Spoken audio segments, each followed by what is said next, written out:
Good evening, everyone. This is Master Coach A coming in live from Decaf Coffee Republic, the home of certified life coaches. Good evening. This is Strengthening Thursday, and you're joining me for Coaching for the Soul.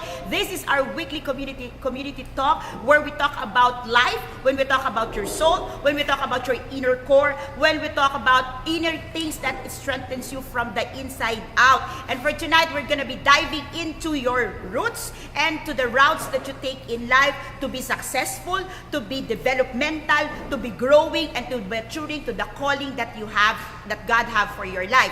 Tonight, you're joining me for one Thursday that I believe all of you will be learning something that is beautiful as we journey back to your roots and understand the routes that you are taking at this moment in time. If this is the first time you're joining me, I am Master Coach A. I'm a certified life coach, and there are two things that I do. Number one, I help people stay alive and live beautifully by empowering them mentally. That's my advocacy. Mental wellness is my advocacy. And so with that, we are very excited to be back in UST College of Medicine and Surgery. Tomorrow, we will be part of the orientation of their parents for their incoming program, LEAP. And our talk for tomorrow is going to be mental wellness for the students. We would like to thank Dr. Larry, if you're watching, thank you so much for opening the door. College of Medicine of UST, College of Medicine and Surgery, we were there last Tuesday and we did Life Coaching 101, okay, for the faculty and staff of the college, and to all the coaches who've been with me, who joined me, who collaborated with me. Maraming salamat, coaches. Thank you so much. I hope that you'll join me again back tomorrow. Sino yung mga sasama bukas?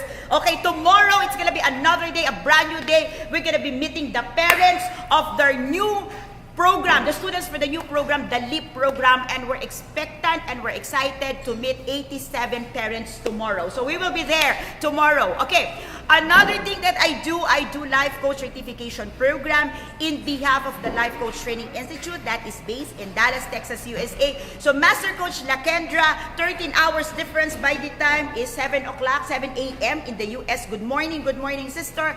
I know that you're coming in to join me tonight, and your thoughts, okay, your beautiful thoughts is welcome. Okay, so congratulations to our team. Congratulations, Master Coach Lakendra, Cherise, and Andrea for your certification class over the weekend. And also, we're just coming back from Batch 24, Tacloban.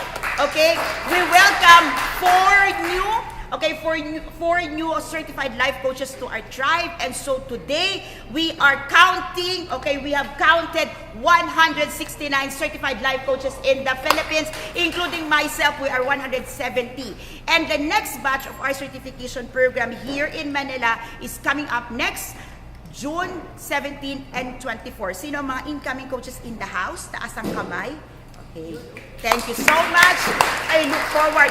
We're coming in live. This is not a can sound. Okay, there are people on floor. And for those of you asking why you don't get to see them, well, number one, that is the joy, the beauty, and the magic of being on floor. You get to meet beautiful people.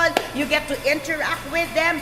And then you get to collaborate with beautiful souls, okay? And also, we don't pan the camera for you to see them because that's also their privacy. But most of the time, you hear their voices, you hear their comments, and if you're familiar with their voices, so I'm sure you know your friends or your relatives is on floor. Especially si Coach Candy, very familiar ang voice niya. Di ba, Coach Candy? Yes! Ayan, alright. So, I just want to make this announcement that Coaching for the Soul is my Thursday talk. I do Tuesday Kapihan night, but every day, every night here at Decaf Coffee Republic, we have community nights events, and most of them comes to you free of service because that is our service to you in response to our butterfly of Be Inspired, Be Transformed. Everything that we do in this coffee shop is in the hope, in the mission, and the visions of we're able to inspire you and allow you to do the process of transformation.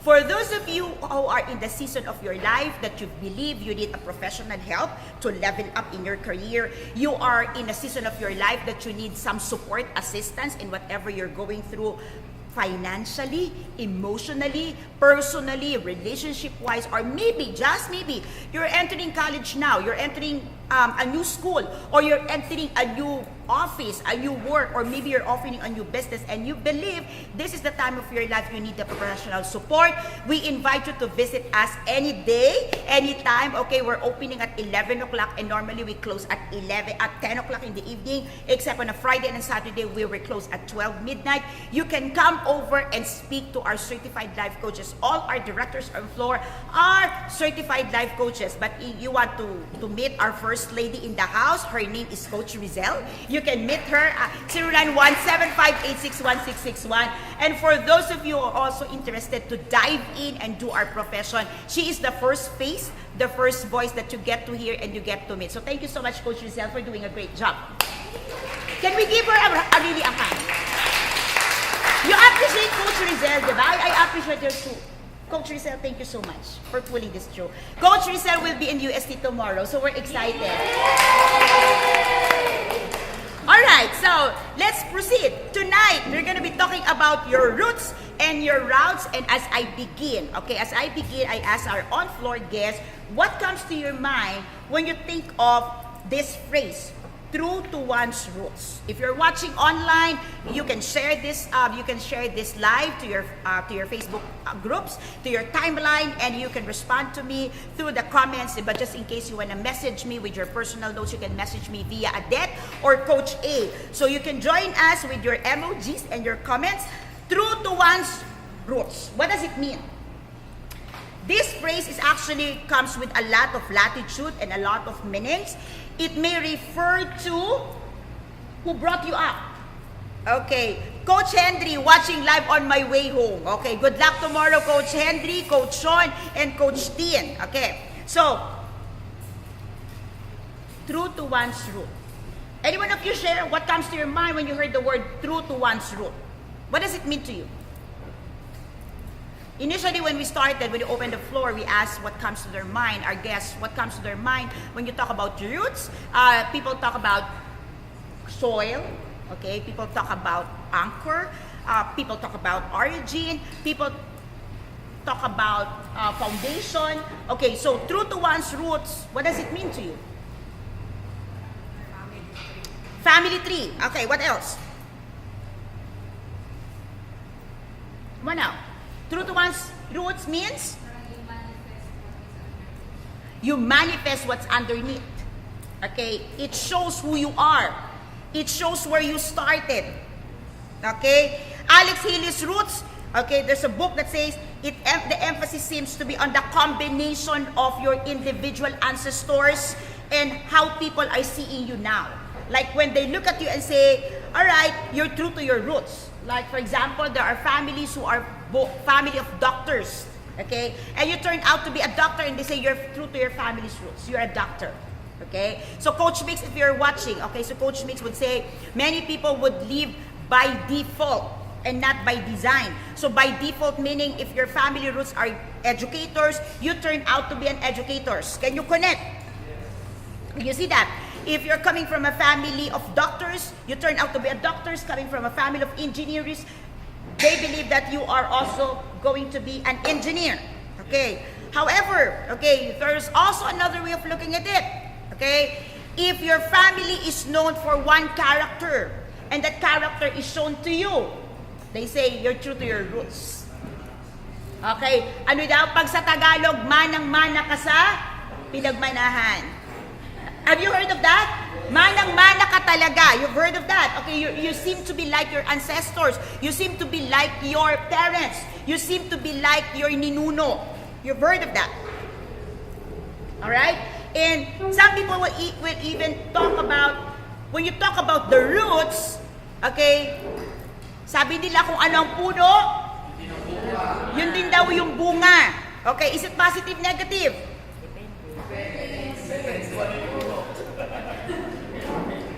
Depende. Okay, so another way of looking at it, okay, there are people who are in a position right now and then all of a sudden they want to give it up and go back to something and they would say, I want to be true to my roots. Okay, so roots, okay, when you talk about roots, you talk about beginning. When you talk about roots, you talk about your origin. When you talk about roots, you talk about foundation. When you talk about roots, you talk about what's internal, what is unseen. When you talk about roots, you talk about what makes something strong. When you talk about roots, you talk about life. Right? When you talk about roots, you talk about multiplication of life. When you talk about roots, you talk about growth. You talk about developments. You're getting this? Okay. I want to read a quotation, okay, from Joyce Meyer. This is said, author Joyce Meyer said this: consider a tree for a moment. Have you seen a tree? Yes. All right, consider a tree for a moment, she said. As beautiful as trees are to look, we don't see what goes underground. Okay? As they grow roots. Trees must develop deep roots in order to go strong and produce their beauty. But we don't see the roots. We just see and enjoy the beauty. In much the same way, Joyce Meyer said, what goes on the outside, what goes in the inside of us, like the roots of the tree, is what people see as our beauty. Okay. I want to dive in from that and say, we're going to be talking about the roots that's inside of you and brings the beauty outside of you, because the roots inside of you defines the routes you take in life. The routes, the paths that you take in life is directly connected, related to the roots inside of you.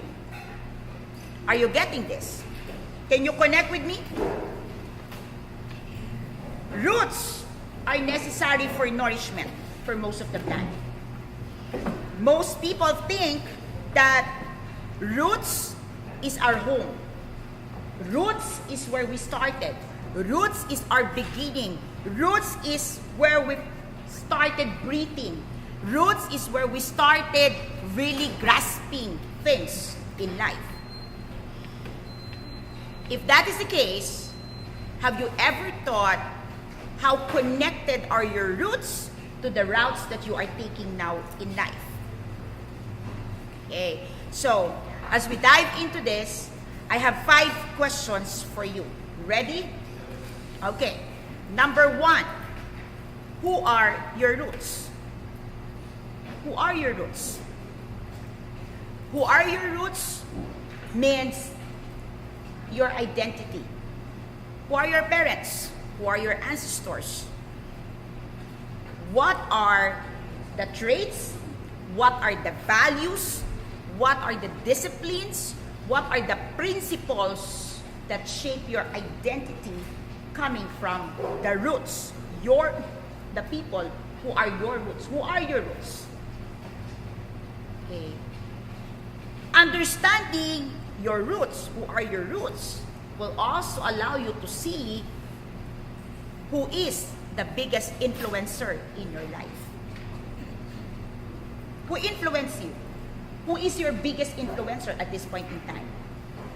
The routes you take in life, the decisions that you do, the actions that you take are influenced by something or by someone. So who is that someone that influenced your decisions?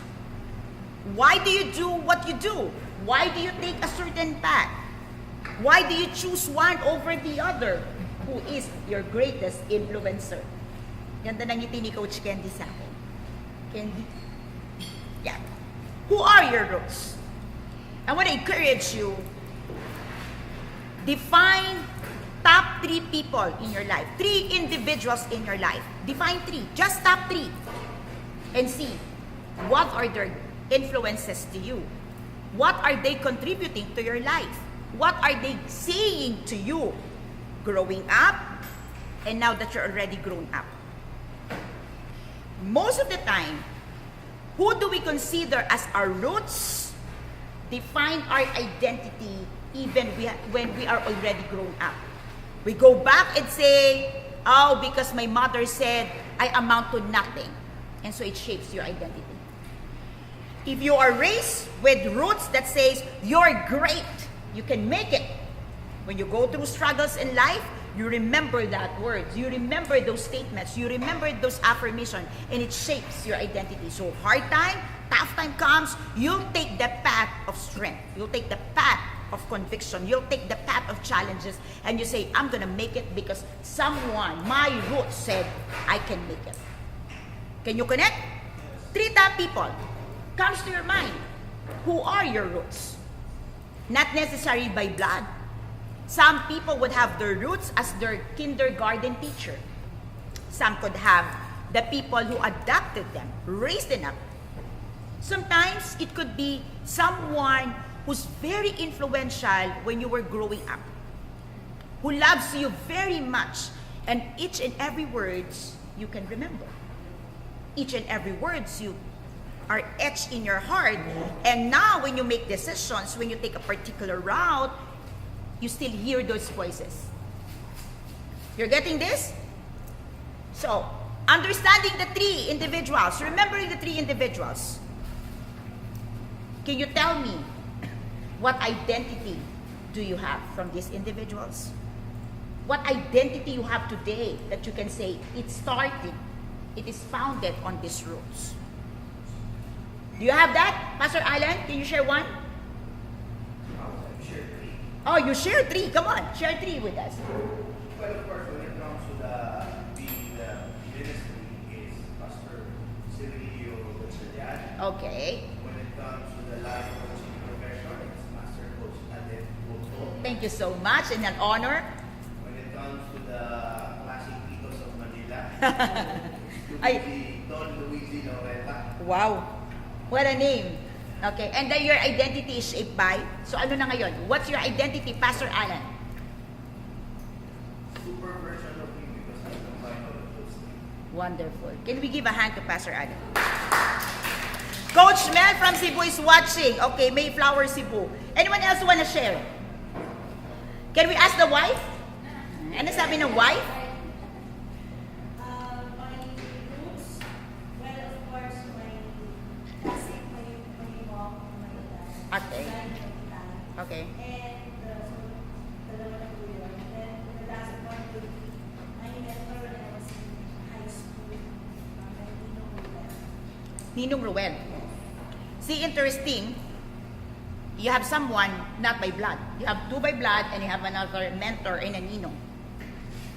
Many people would have that. The ninong, the ninong and the ninang, the godparents. Coach Romel, you have three people. Of course, the parents, they father and mother. But now, as what Pastor said, when we embrace this profession, it's you, of course, Coach A. Thank you so much. So, yeah, these three. All right. So, have a mental picture of your roots. Who are your roots? Have a mental picture of that. And this is what I encourage you to do. Every day of your life, remember the role model that they're becoming to your life. Because who your roots are defines your identity. They are your role models. And here's what I want to say about role models. When you have a role models, get the best. Okay? The portion of that model that fits to yourself, that fits to your identity. Because you need not become the identical twin of your model. You need not become the exact replica. The models are there to help you shape who you want to become in life. The models help you to be the better version of yourself, but you don't have to become exactly who they are. Because your identity as a person remains as a person. Clear? Next question. What are your roots? What are your roots? What are your core values in life? What are your principles? What are your habits? What are your routines? What are your priorities?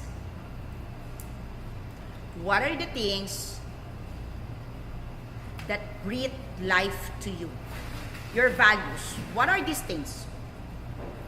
What are the things that when people see, it makes who you are? What are your roots? Interesting with what are your roots, you have to understand that as we grow up, as we grow in life, as we matured, some may have to retire because they don't have serve the purpose of your season.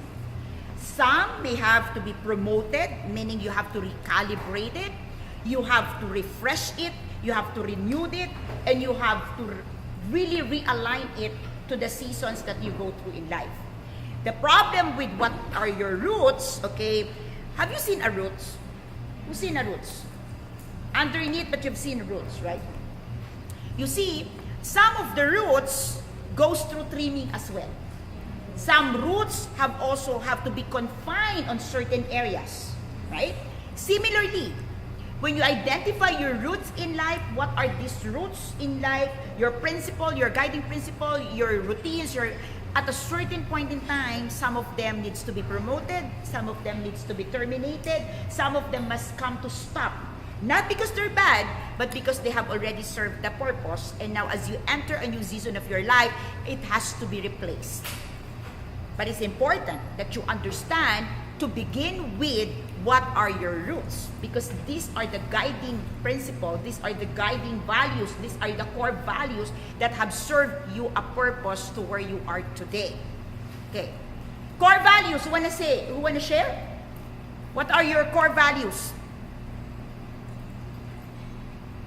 Pressy, you wanna share? Core values. Pass? Wanna share core values? That you believe is shaping you today. When you take a particular route, imagine when you take a particular route, when you take a decision, most decisions are anchored with your core values. What are core values? Responsibility. Patience. Core values yan. Aray daw. Humility. Core values yan. Anyone else? Mac, Apple, what are your core values? Share with us. God-centeredness, God-centeredness. integrity, purpose, excellence, consistency. Diba? Ang daming binigay sa akin. Excellence. Ganun, no? Consistency. Maganda yun. Excellence. I like that. Imagine mo if you combine a person who works with excellence and integrity. Beautiful, right? Apple. Isa lang. Oh, yeah. Kasi kinuha lahat ni Mac. Humility. That was beautiful. Okay? To grow and to succeed in life, 2 bullets I always believe to have. Humility and obedience. You got one. Yeah. Partner it with obedience. Anything and everything is really possible. Yeah. I believe in that. Everything that you want to achieve in life, you have to have humility and obedience. You should be able to humble, to learn, relearn, and unlearn. And you should have the heart of obedience to submit to whoever God has put into your life. I believe in that. All right. Question number 3. This is beautiful. Where are your roots? Where are your roots? Speaks of the anchor. Yung sino yung nagsalita kanina, sino yung anchor? Ay. Redeem. Alright. Why? Naalala ko lang. Okay, ito na, tama. Thank you. Naalala ko kasi yung kamote. Where are your roots? You know, every roots must be planted with the right soil. You just don't plant, you just don't allow roots to grow just anywhere. And now, since roots have been there as we started, the question is, where are you grounded now? Where are you grounded now when you make your decisions? Where are your decisions anchored? Where are your decisions in life based?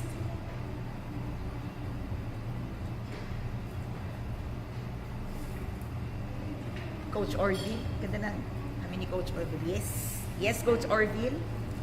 You're still with me? Yeah. Where are your roots? Speaks of if it's crisis time, if it's tough time, if it's calls for a shot, where are the roots that you go back? Where are the roots that you say, that's my roots, I'm gonna base in that? Yes? Okay. Because many times when we face challenges, when we face tough times in life, we forget, where are we rooted? Where are we anchored? We just give up things. We just give up what are valuables to us. So it's important.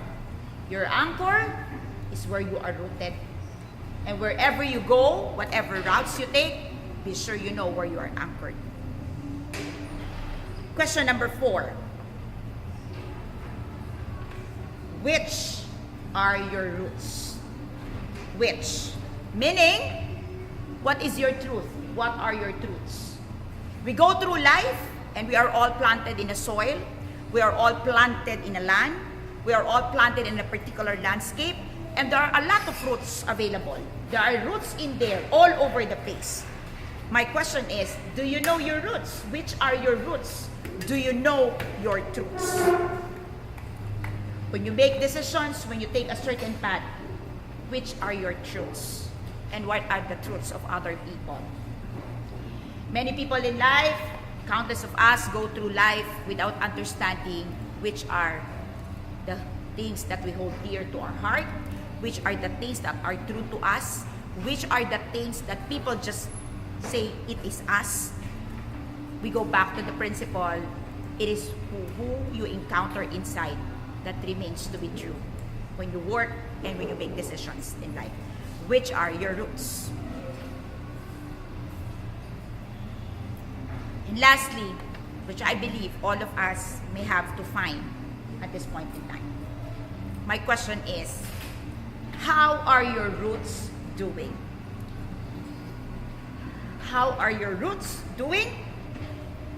Meaning, what is your resolve in life today? Are your roots being cultivated? Are your roots being trimmed down? Are your roots being curtailed? Are your roots being nourished, nurtured? Or your roots are depleted of the nutrients that it needs? How are you taking care of your roots? How are you taking care of your resolves in life? How are you making decisions? How are you choosing the path? How are you choosing the routes that you are taking right now? Do you really go back to your roots? Or you just take any routes that is available? Do you really go back to your core? Do you really go back to your foundation? Do you really go back to your identity? Do you really go back to the very reason you are created?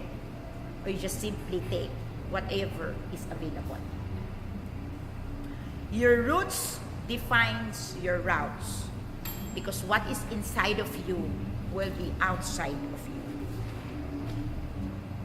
Your roots becomes who you are because it is what you nurture. Roots gives us stability.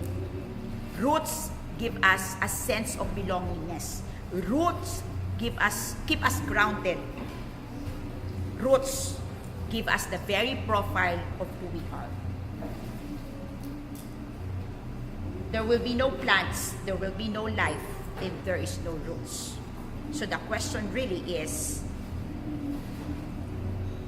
do you have the roots to define your routes? Or you just allow the routes to define your roots? Do you have roots that define your routes? Or you have routes today that defile your roots? Who are you becoming? What are you becoming? Is it a picture of your roots, or is far off from your real identity? At the end of the day, let your roots be a reminder of how beautiful you were created. Some of you may say, yeah, my parents are not good, my ancestors weren't good, and all of those things that you say about your beginning. But you know what? You will not become who you are today if you take a portion of that roots.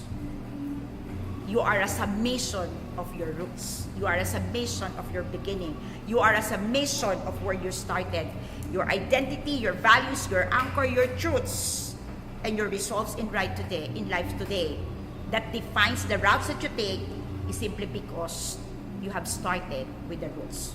So go back to the roots, identify the roots, see the roots, evaluate the roots, cultivate the roots, do whatever it takes, because your route today will not lie. At the end of the day, you will benefit from knowing, understanding, and cultivating that beautiful roots. Good night, everyone. This is Coach A. Thank you for joining me. Coaching Thursday. See you again on Tuesday. Good night.